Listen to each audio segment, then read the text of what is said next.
Hello all and welcome back. Today I have the Rega Brio integrated amplifier.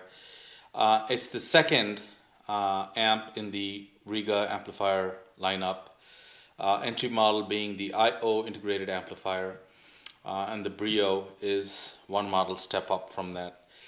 The IO is priced at 595 USD or about 380 pounds in the UK. This unit, the Brio, is priced at 995 USD and it's about 600 pounds, I think, in the UK. Rega's lineup goes all the way up to the Athos integrated, and that's, I believe, about 10k USD. So, wow. So, I reviewed the little brother some week or so ago, the IO integrated amplifier, and I absolutely loved it. So when the chance came to listen to the bigger brother Brio, I jumped on it. So thanks to my good buddy Rob at No Noise Records and Hi-Fi. He's the local Rega dealer here. He also deals with Chord Electronics, ProAC, Fine Audio speakers, etc., etc. So if you want to listen to or audition or purchase gear like this, go see your local Rega dealer, or if you're in the Toledo area, please look him up. Rob's a great guy. He also sells fantastic records as well.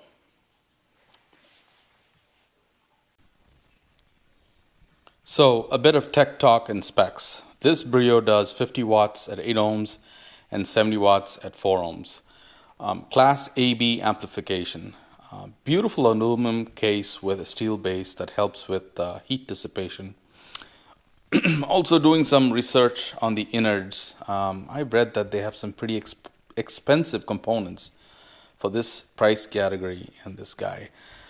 They've used expensive film capacitors instead of electrolytic capacitors in the feedback circuits. Film caps are generally much better than electrolytic caps in many ways. They have significantly larger current capabilities and voltage override capabilities. They have better electromagnetic immunity, all essential for fidelity signal amplification, and they also last a very long time. They even have secondary power supplies in here for low-level signal amplification in the phono section to help isolate it from the output stage and the driver stage. So that's pretty neat here. They use Muses op amps in the line stage and the phono stage. Again, very high quality, expensive component here.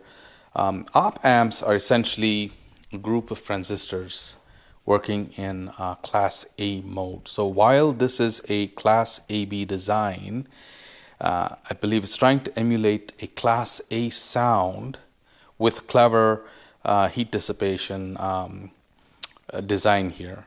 So the amp should be getting hot at constant 4 ohm loads. But like I said, the heat dissipation is pretty efficient and it doesn't affect the performance whatsoever. It feels warm to the touch when you're driving 4 ohm load speakers, but not uncomfortably so. So that's pretty good. Okay, so what else? Yep. So the volume potentiometer is from Alps. Yet again, another expensive component. This is particularly important because you want accurate channel tracking and full bandwidth availability at all levels of volume attenuation. So many expensive parts and a really smart amp topography as well. As you can see, front of the unit is very elegant and simple. You have power switch, headphone output, input selector, and of course the volume knob. And it's laid out very simple and very elegant. I feel like it has this understated elegance to it. And you look at it, it's a half width, it's pretty deep, and you think, it can't be that heavy. And then when you go to pick it up, all of a sudden the heft hits you. It's just built rock solid, and a handsome looking amplifier here. Back of the unit here. First input is your phono stage input, MM only. Then 2 through 5 are line stage inputs, and you have a record output here. If you're a reel-to-reel tape head like I am, then this is what you need. You can record onto tape formats. Here you have speaker terminals and your power inlet here. So what if I need to drive a subwoofer? Where the hell are the pre-outs? No problem here. Just like I mentioned in my Rega IO integrated amplifier input, it's no big deal. If you have subwoofers that can accept line level, speaker level inputs, all you have to do is tap it from these. If you do not have a subwoofer that can accept high level input ins, then get yourself something like this. This is a high level to low level converter.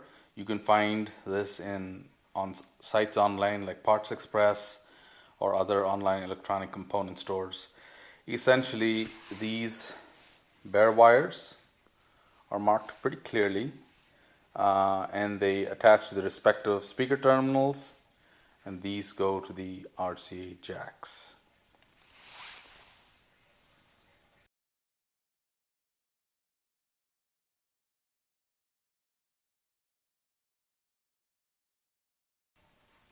So, sound quality time. What are you getting on the Brio for its price over and above the sweet sounding IO amplifier? First, I want to start with dynamics. It's huge, a whole lot more.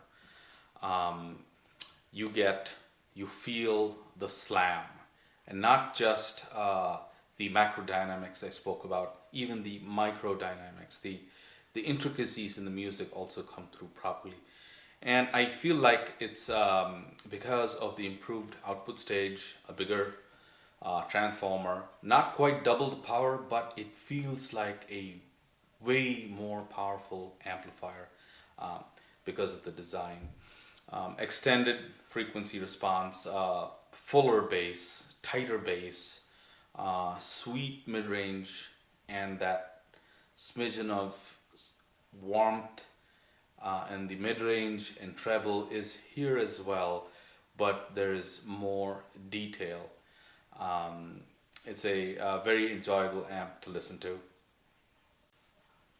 And I tried pairing this with 4 ohm impedance speakers in a very large room, and it just didn't feel like it's going to run out of steam. It felt like it had what it takes to instruct the speakers to start and stop exactly when it should,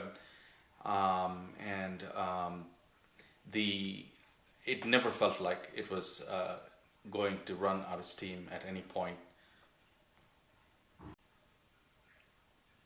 And all that talk in the beginning about component selection and the amplification, topography, all that, I think is what is enabling this Class AB design to sound like a Class A amp, especially in the first few watts, and it does so brilliantly. Very happy with this amplifier. I'd be curious to compare this with some of the 1K, some of the even under 2K amps that I have in my arsenal.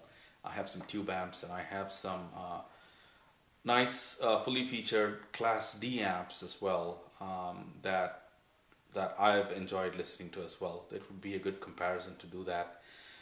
Thank you guys. If you found this video informative, please subscribe and like. There's more reviews to come. Thanks for watching. You guys have a good day.